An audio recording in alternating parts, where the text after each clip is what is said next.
حضرت خواجہ قطب الدین بختیار کاکی رحمۃ اللہ تعالی علیہ کی عمر شریف جب 4 سال 4 مہینے 4 دن کی ہوئی، آپ کی تقریب بسم اللہ ہوئی، لوگ بلائے گئے۔ خواجہ غریب نواز رحمۃ اللہ تعالی علیہ بھی تشریف فرما تھی۔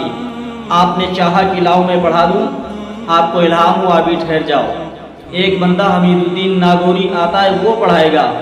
ادھر آپ کو الہام ہوا حمید الدین جلد جاؤ، میرے ایک بندے قطب الدین بختیار کاکی کو بسم اللہ پڑھانا ہے۔ حمید الدین ناگوری رحمۃ اللہ تعالی علیہ فوراً آئے اور قطب الدین بختیار کاکی رحمۃ اللہ تعالی علیہ سے فرماتے ہیں صاحبزادے پڑھو اعوذ باللہ من الشیطان الرجیم بسم اللہ الرحمن الرحیم۔ حضرت خواجہ قطب الدین بختیار کاکی رحمۃ اللہ تعالی علیہ نے پڑھا اعوذ باللہ من الشیطان الرجیم بسم اللہ الرحمن الرحیم۔ آپ نے پڑھا اور پڑھنے کے بعد آپ نے قرآن مقدس پڑھنا شروع کر دیا۔ پڑھتے پڑھتے 1 پارہ پڑھا، 2 پارے پڑھے، 3 پارے پڑھے، 4 پارے پڑھے، یہاں تک کہ آپ نے 15 پارے بغیر دیکھے سنا دیے۔ 15 پارے آپ نے حافظہ سنا دیا، مزبانی سنا دیا، بغیر دیکھے سنا دیا۔ آپ پڑھتے جا رہے ہیں، حمید الدین ناگوری رحمۃ اللہ تعالی علیہ دیکھتے چلے جا رہے ہیں۔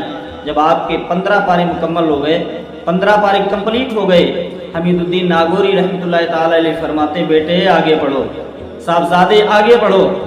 آپ نے فرمایا کہ میری ماں نے، جب میں اپنی ماں کے شکم میں تھا تو میری ماں قرآن مقدس کی تلاوت کیا کرتی تھی، اور میں اپنی ماں سے شکم میں رہ کر کے قرآن مقدس سن کے میں نے 15 پارے یاد کر لیے۔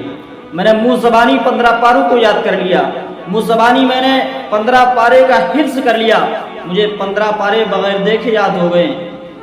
تو یہ تھا بزرگوں کا طریقہ، یہ تھا بزرگوں کے بچوں کا کردار۔ تو یہاں سے ہمیں ایک سبق لینا چاہیے، یہاں سے ایک ہمیں درس حاصل کرنا چاہیے، یہاں سے ہمیں ایک سیکھ حاصل کرنی چاہیے، اور یہاں سے ایک ہمیں سبق ملتا ہے کہ ماں اگر نیک ہو، ماں قرآن پاک کی تلاوت کرنے والی ہو، تو ان کے شکم سے جو بچہ پیدا ہوتا ہے نا، ان کے پیٹ سے جو بچہ پیدا ہوتا ہے وہ قطب الدین بختیار کاکی رحمۃ اللہ تعالی علیہ 15 پارے کا حافظ قرآن بن کے پیدا ہوتا ہے۔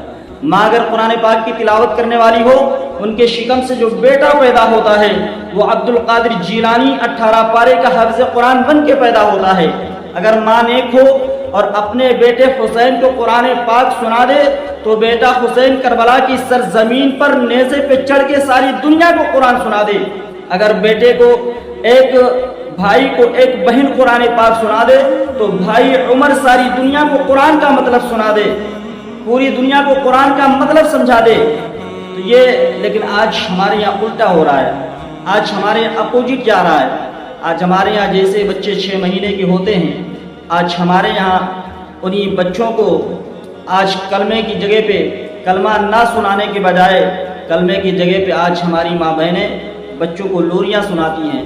نعت مصطفیٰ صلی اللہ تعالی علیہ وسلم سننے کے بجائے انہیں قصے اور کہانیاں جھوٹ موٹ کی سناتی رہتی ہیں۔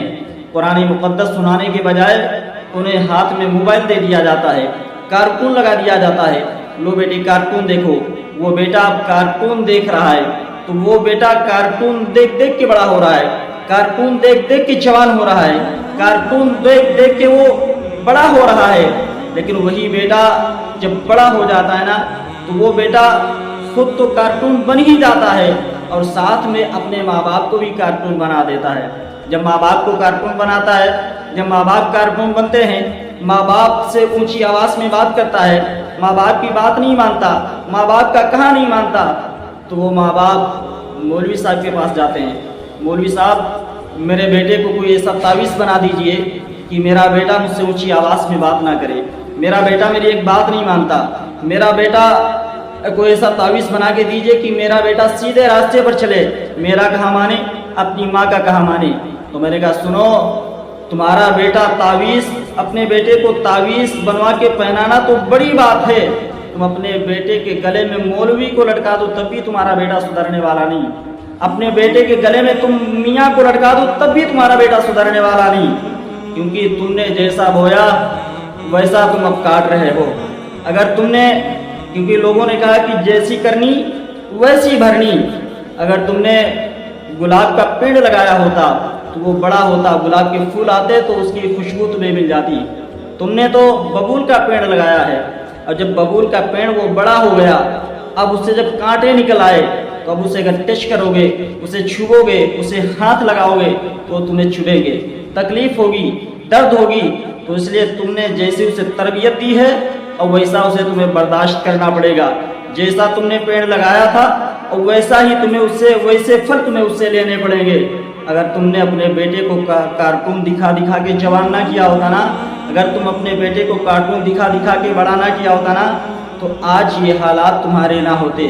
اے مسلمانوں، تو یہ حقیقت بات ہے کہ اپنے بیٹوں کو جوان کرو، لیکن جوان کرنے سے پہلے اپنے بیٹوں کو تربیت دو، اچھی تربیت دو۔ اپنے بیٹوں کو جوان کرنے سے پہلے انہیں قرآن مقدس سنا کے جوان کرو۔ اپنے بیٹوں کو جوان کرنے سے پہلے اپنے بیٹوں کو جوان کرو، لیکن انہیں نعت رسول صلی اللہ تعالی علیہ وسلم سنا کے جوان کرو۔ اپنے بچوں کو جوان کرو، لیکن انہیں کلمہ شریف سنا کے جوان کرو۔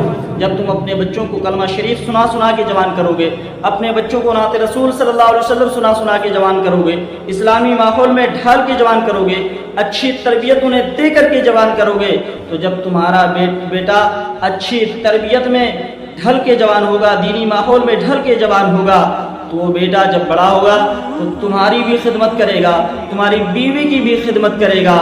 اور جب یہی بیٹا جوان ہوگا تو یہ بیٹا رسول پاک صلی اللہ علیہ وسلم سے پکی اور سچی محبت بھی کرے گا، اور اس کے دل سے یہی آواز آئے گی، یہ زندگی نہیں ہے کسی کے لیے، زندگی